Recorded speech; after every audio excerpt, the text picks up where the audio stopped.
la réaction d'époxydation et surtout sa mécanisme réactionnel. Donc RCOOH, c'est un peracide.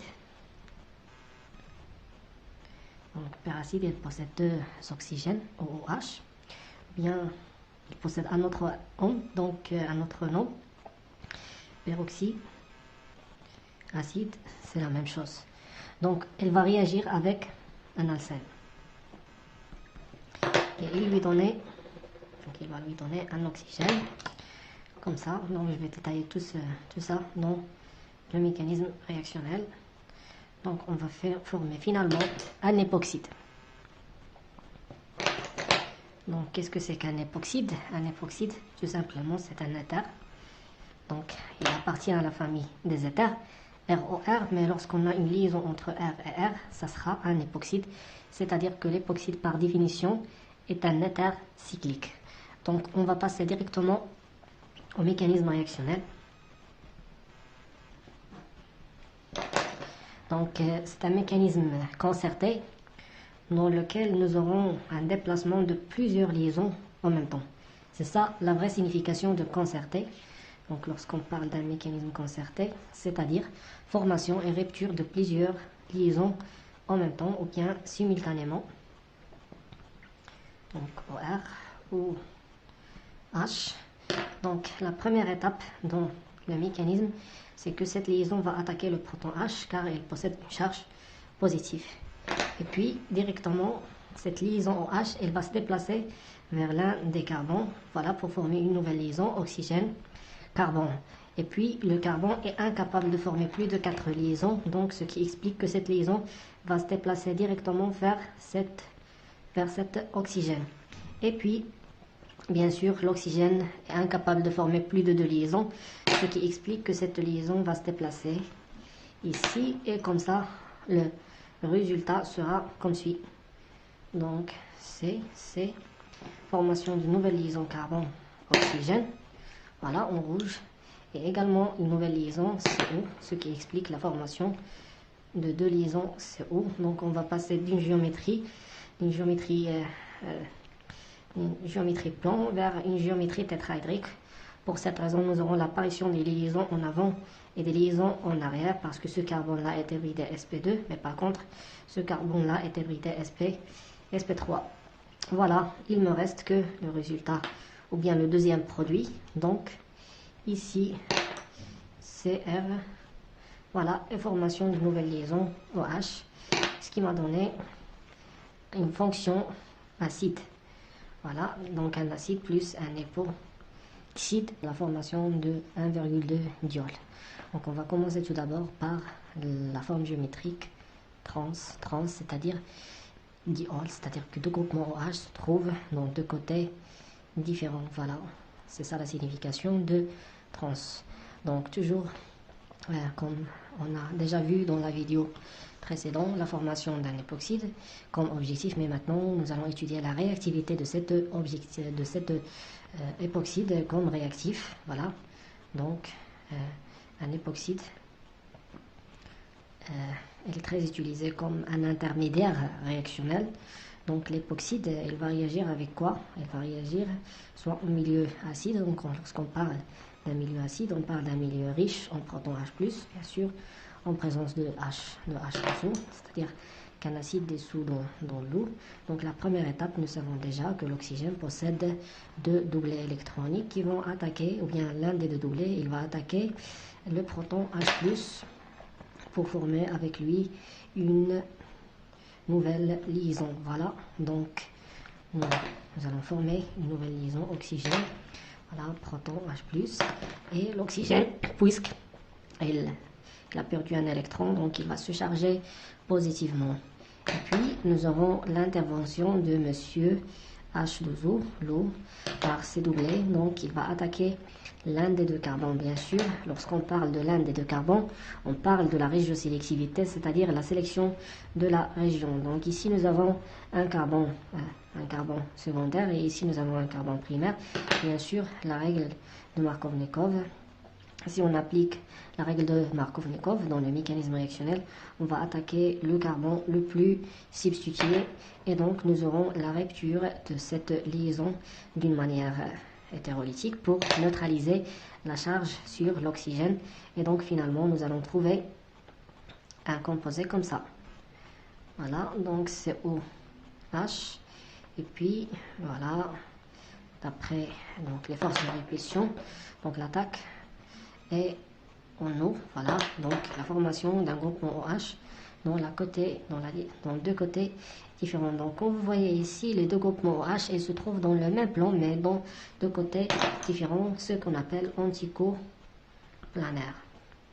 Donc qu'est-ce que ça veut dire anticoplanaire? Anti ça vient de deux côtés différents, co ça vient de même, planaire ça vient de plan. Donc les deux groupements OH se trouvent dans le même plan ou bien appartiennent au même plan mais se trouvent dans deux côtés différents. Voilà, c'est ça le mécanisme de la formation de 1,diol, bien sûr, en milieu acide. Donc, voilà, il ne reste que la dernière étape.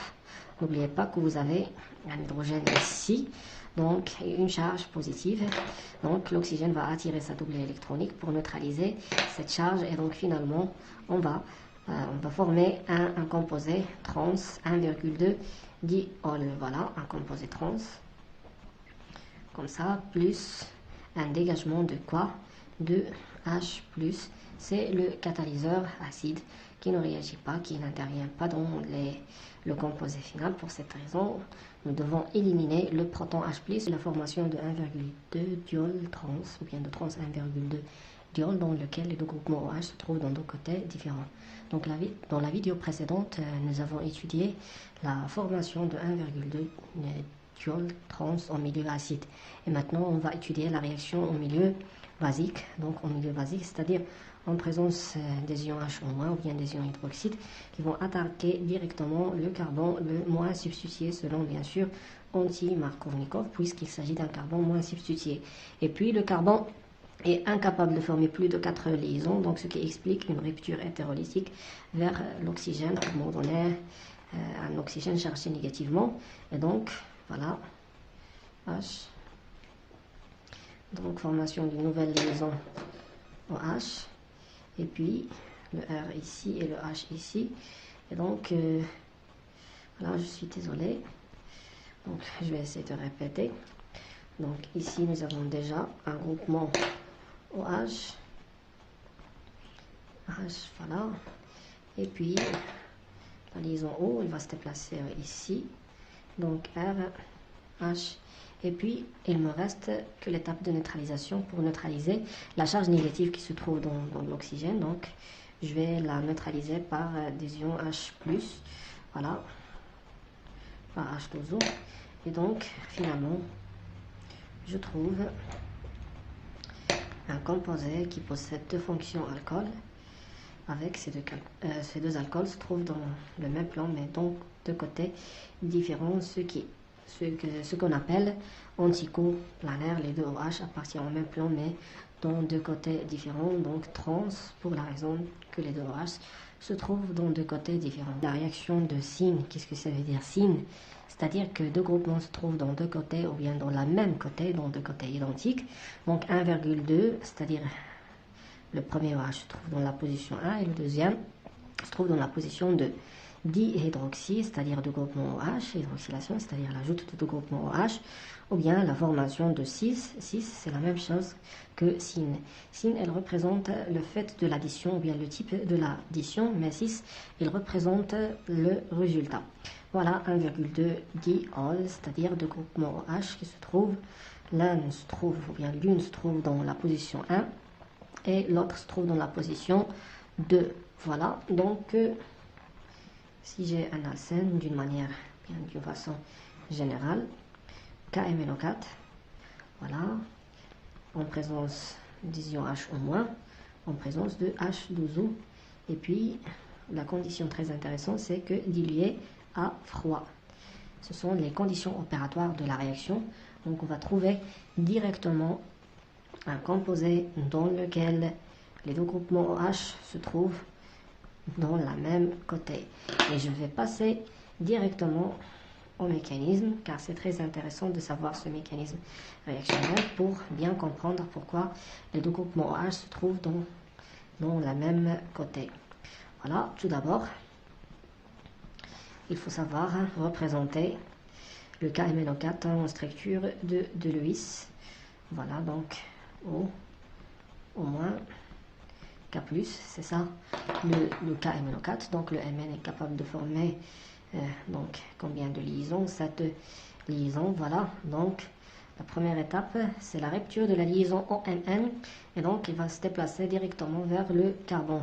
Puis ce carbone est incapable de former plus de 4 liaisons, et donc cette liaison va se déplacer ici. Donc l'oxygène est incapable de former plus de 2 liaisons, donc cette liaison va se déplacer ici. Donc comme vous voyez, le Mn, il perd un électron et il gagne un électron, ce qui explique que rien n'a changé. Donc nous allons obtenir un composé comme ça, KMNO4. Donc c'est voilà, O, Mn, donc O, et puis au moins K+. Et puis l'ajout de H d'ozo, il va me permettre de casser ou bien de rompre cette liaison pour se déplacer vers le H, et donc pour former le premier OH. Donc c'est donc bien sûr cette attaque est justifiée par la mésomérie ou bien le déplacement des électrons N sur la liaison sigma, et voilà, rupture de cette liaison pour former une liaison avec l'oxygène, donc formation du groupement OH. Voilà, donc il me reste finalement que O, Mn, double liaison, O. Et voilà, donc la deuxième, puis l'étape suivante, donc comme vous voyez ici, rupture de cette liaison vers l'oxygène, car l'oxygène est beaucoup plus électronégatif. Donc il résulte de cette opération liaison H-, qui vont attaquer le Mn encore une fois. Donc cette liaison va retourner vers l'oxygène. Et donc le résultat sera comme suit.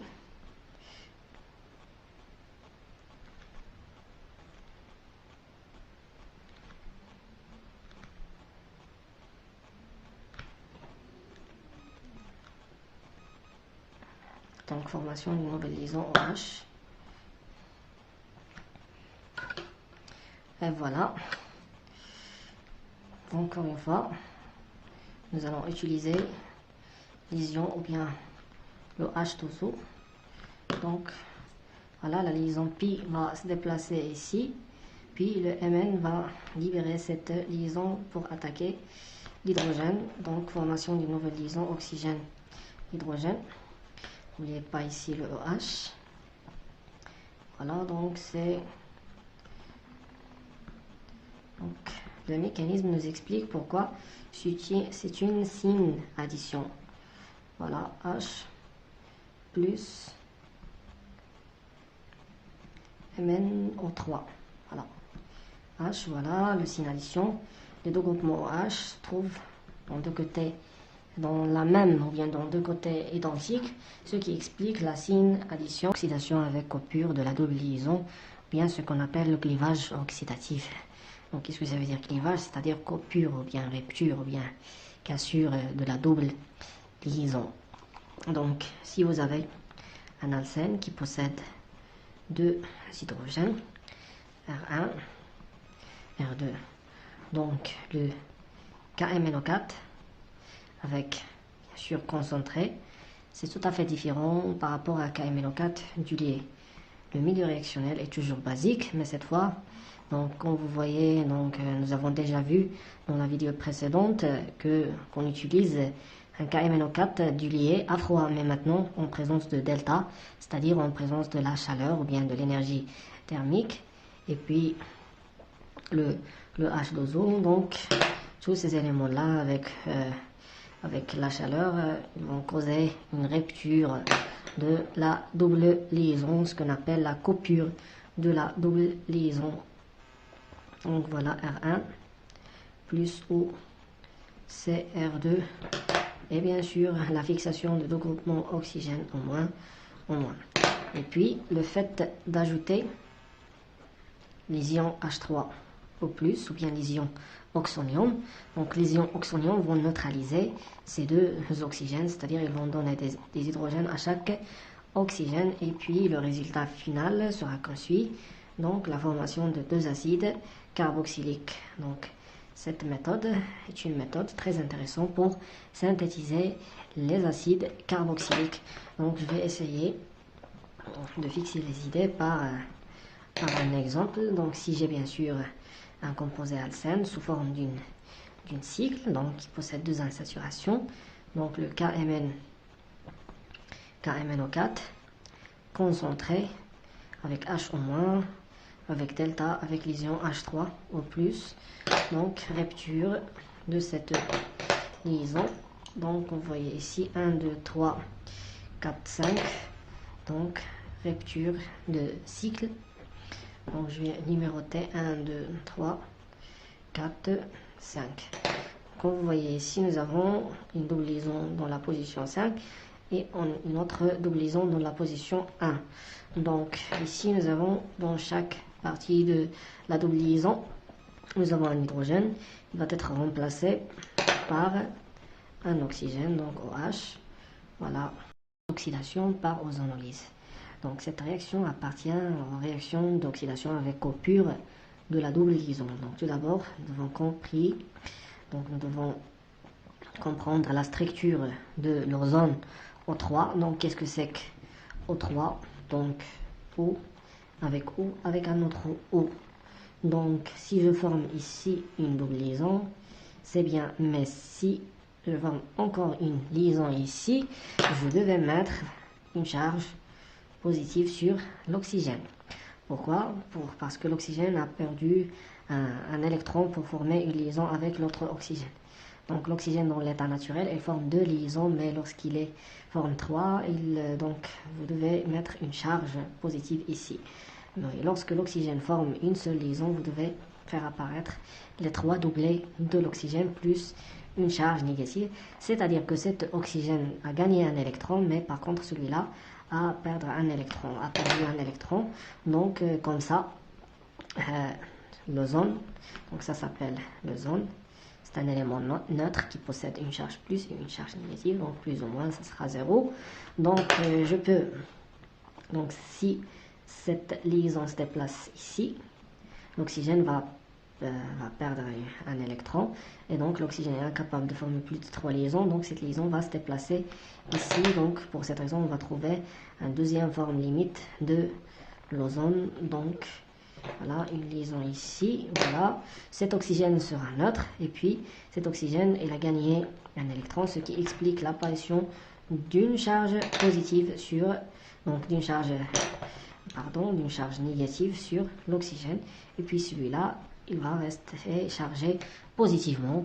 Nous aurons également une deuxième possibilité, c'est que cette liaison va se déplacer vers l'oxygène pour la neutraliser, et donc nous allons trouver une troisième forme limite de l'oxygène dans lequel cet oxygène sera neutralisé bien sûr par un doublet, et puis chacun des deux oxygènes, l'un est chargé négativement, mais par contre l'autre, car il perd un électron, donc il sera chargé positivement, voilà, avec deux doublés. Donc en bref, on peut trouver 3 états de l'oxygène. Lorsque l'oxygène forme 2 liaisons, elle est neutre. Lorsque l'oxygène forme 3 liaisons, elle est chargée positivement. Et lorsque l'oxygène forme une seule liaison, il y a 2 possibilités, soit d'être chargé négativement, et dans ce cas-là, on trouve un oxygène avec 3 doublés. Mais par contre, lorsque l'oxygène possède 2 doublés et forme une seule liaison, ceci explique que l'oxygène a perdu un électron, ce qui explique l'apparition d'une charge positive. Et voilà, nous devons passer directement à la réaction et puis le mécanisme. Donc, qu'est-ce que c'est qu'un clivage oxydatif ou bien une réaction d'oxydation avec coupure de la double liaison?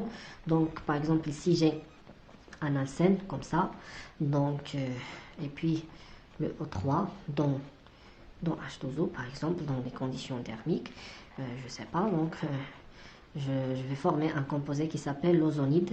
Donc cet ozonide, nous avons 3 oxygènes, donc 2 oxygènes en bas et un oxygène en haut. Donc on va former un composé qui s'appelle l'ozonide. Donc je vais détailler tout ça dans le mécanisme réactionnel.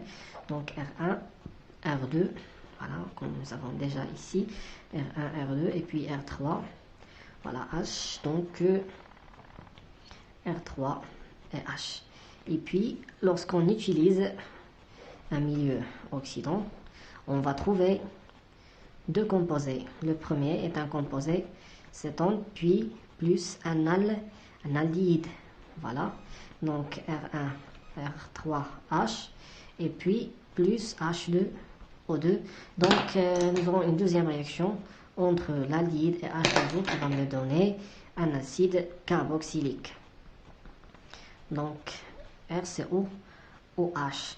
Mais si j'utilise un milieu, donc ça c'est le milieu, il s'appelle un milieu oxydant, c'est-à-dire dans lequel il se produit une oxydation de l'aldéhyde en acide carboxylique. Mais par contre, si j'utilise un milieu réducteur, qui dit réducteur, c'est-à-dire en présence de zinc comme élément réducteur, donc je devais trouver 2 composés principaux. Donc le premier est un cétone, et puis le deuxième est un aldéhyde. Donc quel est le rôle de zinc? Il évite l'oxydation de ce composé. Bien sûr, plus H2O2, donc le rôle de zinc, il évite la réaction entre l'aldéhyde et l'eau oxygénée ou bien le peroxyde d'hydrogène.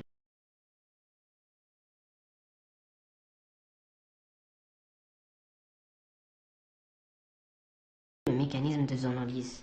Donc le mécanisme de zonolyse, qu'est-ce que c'est qu'ozonolyse? Ozone, ça vient de l'ozone 3.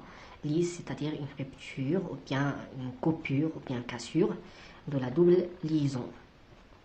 Donc voilà, R3, H, R1, R2. Donc lorsqu'on a une réaction de 3 oxygènes, donc une charge négative sur l'oxygène et une charge positive sur l'autre oxygène. Voilà, donc dans un premier temps, toujours la charge négative qui va commencer la réaction, formation d'une nouvelle liaison oxygène-carbone et d'une autre liaison carbone, voilà, ce carbone-là avec l'oxygène. Et donc, nous allons obtenir 2 intermédiaires réactionnels très intéressants dans cette réaction. Le premier s'appelle le molozonide. Donc le molozonide, c'est un composé dans lequel nous avons 2 nouvelles liaisons apparentes, donc avec carbone-oxygène. Voilà, transformation de la géométrie du carbone, d'un carbone hybridé sp2 vers un carbone hybridé sp3. Donc,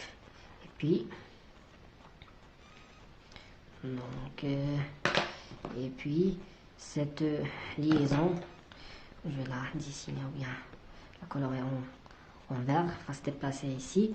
Puis l'oxygène est incapable de former plus de 2 liaisons, ce qui explique que cette liaison va se déplacer ici sur l'oxygène. Donc nous allons obtenir un composé comme ça, donc la formation d'un groupement cétone. Donc cétone R1, R2 plus ce composé là, donc R1 H, donc formation d'un carbocation ici O avec une charge négative sur l'oxygène. Puis cette charge négative sur l'oxygène, il va attaquer le carbone. Pourquoi? Car il possède une charge positive. Puis le carbone est incapable de former plus de 4 liaisons, ce qui explique que cette liaison en vert va se déplacer vers le carbocation. Et donc nous aurons la formation de 2 nouvelles liaisons. Donc la première, c'est une liaison entre l'oxygène et le carbone. Déjà l'oxygène, il y est avec un autre oxygène, c'est-à-dire cet oxygène. Et puis le carbocation qui va former une nouvelle liaison avec l'oxygène de carbone. Voilà, et l'oxygène déjà lié avec le carbone. Donc voilà, R1, R2, R1, H. Donc ce composé-là, il s'appelle l'ozonide. Donc l'ozonide, ça dépend du milieu réactionnel. Si on utilise un milieu, donc un milieu réducteur, donc un milieu réducteur, on va trouver la formation de, donc voilà, la formation d'un composé cétone, voilà, cétone, R1, R2, plus la formation également d'un aldehyde, R1H. Pourquoi? Parce que le milieu réducteur, il nécessite la présence de zinc qui va attaquer l'oxygène pour éviter la réaction de l'oxygène avec l'aldehyde pour nous donner un acide carboxylique, donc ici plus H2O. Par contre, si j'utilise un milieu, donc un milieu oxydant, donc je trouve également un cétone plus un aldehyde, mais l'aldehyde, elle va réagir avec quoi? Avec l'eau oxygénée pour nous donner un acide carboxylique. Un acide carboxylique. Donc, alors, quel est le rôle d'utilisation de milieu réducteur en présence de zinc? Donc, le zinc évite la réaction entre l'aldehyde et l'eau oxygénée. Mais par contre, lorsqu'on n'a pas de zinc, c'est-à-dire que le milieu est oxydant à 100%, nous aurons une réaction d'oxydation de l'aldehyde par l'eau oxygénée et puis on va obtenir un acide carboxylique. La réaction de polymérisation. Alors, qu'est-ce que ça veut dire poly? Ça vient de plusieurs mérisations, c'est-à-dire plusieurs molécules mères. Donc, si j'ai par exemple 3 alcènes qui sont des monomères, donc 3 alcènes comme ça,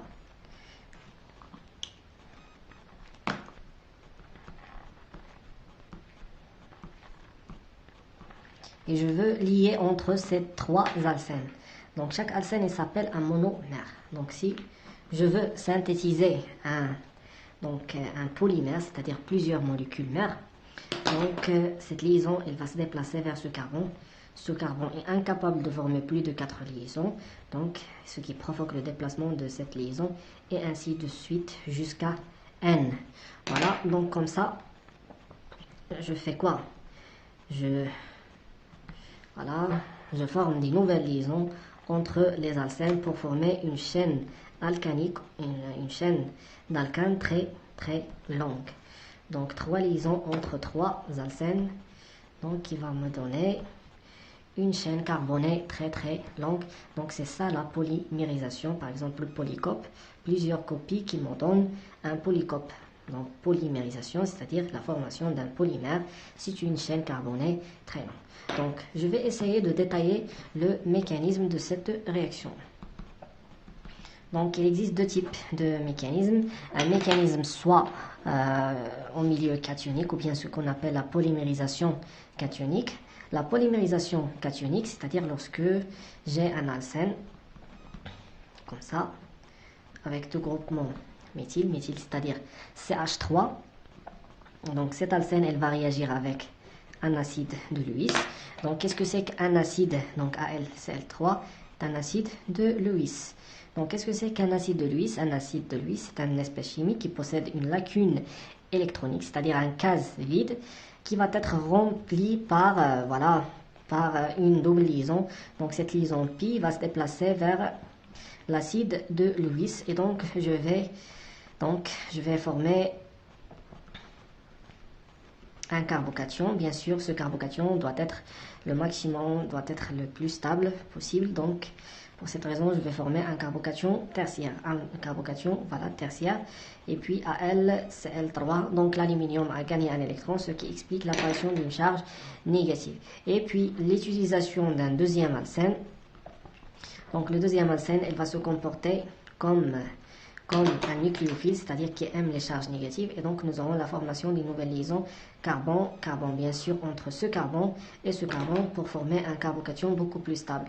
Donc voilà, donc c'est déjà, nous avons le groupement méthyle, donc formation d'une nouvelle liaison, voilà, entre CH2, c'est ce CH2 là qui va former une nouvelle liaison avec le carbone, et puis il me reste encore un autre carbocation, donc l'apparition d'un nouveau carbocation, voilà, de ce côté-là. Sachant bien que, voilà, donc CH2, voilà, Me. Ici, nous avons un CH2, Al, Cl3. Et puis, un deuxième alcène qui va réagir encore une fois. Et comme ça, toujours, c'est de la répétition. Donc, on va trouver une chaîne carbonée beaucoup plus longue. Voilà, qui résulte d'une réaction entre plusieurs alcènes. Donc, je peux symboliser ou bien résumer cette réaction. N alcène qui va me donner, voilà, une chaîne comme ça, voilà, plusieurs alcanes. Ça, c'est le mécanisme au milieu cationique, ce qu'on appelle la polymérisation cationique, c'est-à-dire en présence d'un carbocation et l'intermédiaire, le carbocation est l'intermédiaire réactionnel important dans cette réaction. Maintenant, on va étudier la polymérisation radicalaire. Donc, qu'est-ce que c'est qu'une polymérisation radicalaire? Radicalaire, ça vient d'un radical. Qu'est-ce que c'est qu'un radical? Un radical, à l'origine, il résulte d'une rupture, bien sûr, homolytique, voilà, donc qui va me donner de A point ou bien de R point. Donc, je vais essayer d'expliquer cette polymérisation radicalaire. Donc, CH en présence d'un phényl, en présence d'un composé, le peroxyde de benzoyle, ROOR. Voilà, il va me donner un polymère comme ça. Donc H2C, C. Voilà, ça c'est le composé phényl. Et puis, donc voilà, comme ça. Donc, dans le mécanisme de cette réaction, donc le peroxyde de benzoyle, c'est-à-dire ROOR, donc je peux dessiner le peroxyde de benzoyle comme ça. OCO phényl. Donc, comme vous voyez, en présence de l'énergie thermique, donc l'axe de symétrie, nous aurons une rupture homolytique de la liaison OO. Donc, pour former CO au point plus CO au point phényl. Et puis, encore le chauffage, nous aurons une rupture, encore une fois, homolytique de cette liaison, et donc nous aurons le dégagement de deux molécules de CO2, donc de CO2 qui vont se dégager à l'état gazeux, et puis la synthèse de deux phényl point. Donc qu'est-ce que ça veut dire deux phényl point? C'est-à-dire un phényl dans lequel une charge, voilà, dans lequel se trouve un point, c'est-à-dire c'est un radical phényl. Donc c'est ce radical phényl qui va intervenir dans la polymérisation radicalaire. Donc c'est très facile, voilà, phényl, CH2 plus, donc je vais symboliser le radical phényl comme ça, pH point, donc rupture homolytique, et puis formation d'une nouvelle liaison entre le phényl et le CH2. Donc CH2 point, CH2 phényl. Et puis, donc CH2 point, déjà ici j'ai un phényl, plus encore une fois, donc plus un CH2, donc ici un CH, pas un CH2, donc un CH phényl, il va réagir encore une fois par une rupture homolytique, donc formation de liaison entre CH2 et le phényl, et donc comme ça j'arrive à synthétiser CH2, donc CH phényl point, c'est CH2 qui va former une nouvelle liaison avec le CH2 de phényl. Donc CH2, déjà j'ai un phényl et déjà un CH2 phényl, et ainsi ainsi de suite. Voilà, comme ça, j'arrive à augmenter la longueur de la chaîne carbonée.